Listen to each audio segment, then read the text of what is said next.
আসসালামু আলাইকুম ওয়া রাহমাতুল্লাহ। কি অবস্থা সবার? কেমন আছেন সবাই? সবাই নতুন একটা ভিডিও দেখার জন্য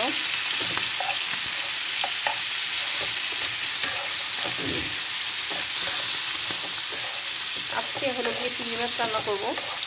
আর এগুলো একদমই হলো গিয়ে বাংলাদেশি চিংড়ি, মানে বাংলাদেশ থেকে নিয়ে আসছিলাম আমি আসার সময়। তো সেই চিংড়িগুলো আজকে এগুলোকেই রান্না করব। তো প্রথমে আমি সামান্য একটু তেল দিয়ে তেলের মধ্যে হলো গিয়ে একটু হলুদের গুঁড়ো আর হলো গিয়ে লবণ দিয়ে নিয়েছি। এখন হলো গিয়ে মাছটাকে খুব সুন্দরভাবে ফ্রাই করে নেব।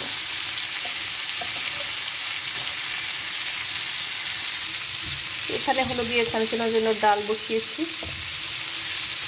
ডাল রান্না করব। আর হলো গিয়ে আর এক সাইডে হলো গিয়ে চিংড়ি মাছ ফ্রাই হচ্ছে।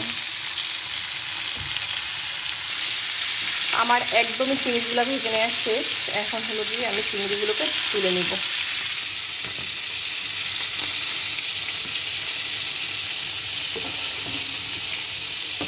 আসলে এই চিংড়িগুলো বাজার থেকে আনার পরে আমার মা এগুলোকে খুব সুন্দরভাবে পরিষ্কার করে তারপর হলো গিয়ে বক্স করে দিয়েছিল। তো সেগুলোই হলো গিয়ে শুধু দিতে দিতে বসে খাবো আমরা মজা করে।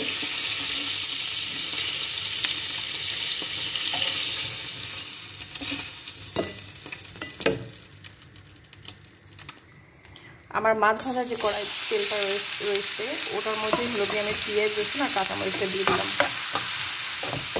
কারণ হলো আমি সচরাচর সব মাছ ফ্রাই করতেই ফেলে দিই, কিন্তু আমার মনে হয় যে চিংড়ি মাছ ভাজার যে মানে তেলটা আসে তো সেটার থেকে আসলে এটা একটা হলো গিয়ে চিংড়ি ফ্লেভার আসে। তো এই কারণে আমি হলো গিয়ে চিংড়ির ভাজার যে তেলটা আসে ওটা ফালাই না আমি কখনো।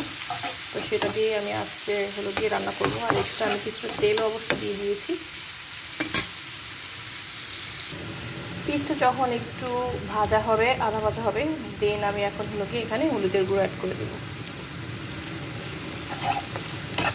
হলুদের গুঁড়োটা অ্যাড করে দিয়ে আমি খুব সুন্দরভাবে এটাকে কষিয়ে নিব। আমার মশলাটাকে খুব সুন্দরভাবে কষিয়ে নেওয়া হয়ে গেছে। দেন হলো গিয়ে আমি এখন টমেটো কুচি অ্যাড করে দিব। আসলে এটার সাথে আমি হলো গিয়ে ধনিয়া পাতা কেটে রেখেছিলাম, তো সেটাও এখানে কিছুটা পরিমাণে লেগে দিয়েছে।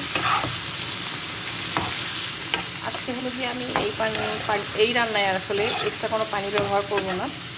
আজকে আমি হলো গিয়ে এই টমেটোর যে পানিটা বের হবে এটা দিয়েই পুরো মাছটাকে সিদ্ধ করে নেব, মানে হলো গিয়ে রান্না করে নেব।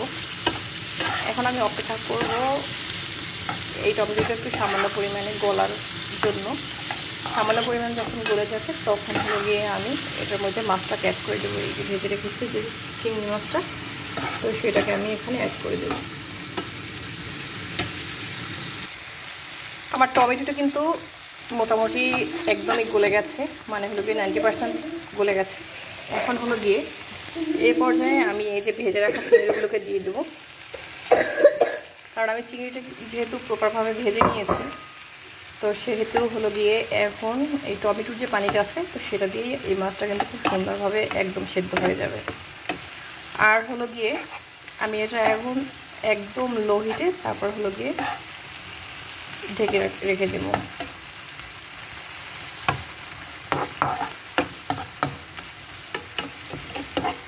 তারপর একদম শেষ পর্যায়ে হলো গিয়ে ধনিয়া পাতা দিয়ে এটাকে নামিয়ে নেব। বাস আমার ঝটপট চিংড়ি রান্না একদম রেডি হয়ে যাবে। তারপর এই পর্যায়ে আমি এখন হলো গিয়ে এটাকে খুব সুন্দরভাবে ঢেকে রেখে দেব।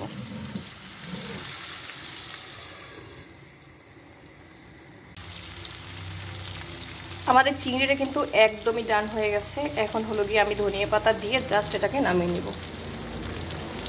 ধনিয়া পাতাগুলোকে একদম কুচি কুচি করে নিয়েছি।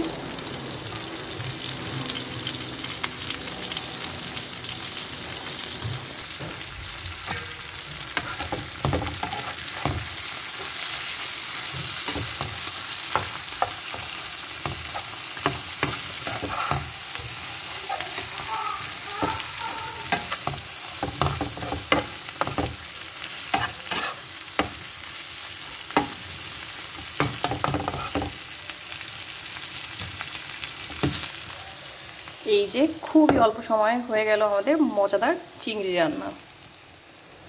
যাই হোক, সবাইকে অসংখ্য ধন্যবাদ জানাচ্ছি যারা যারা তো সময় আমার ভিডিওর সাথে ছিলেন। ভালো থাকবেন সবাই। আজকে এ পর্যন্তই। আল্লাহ হাফেজ।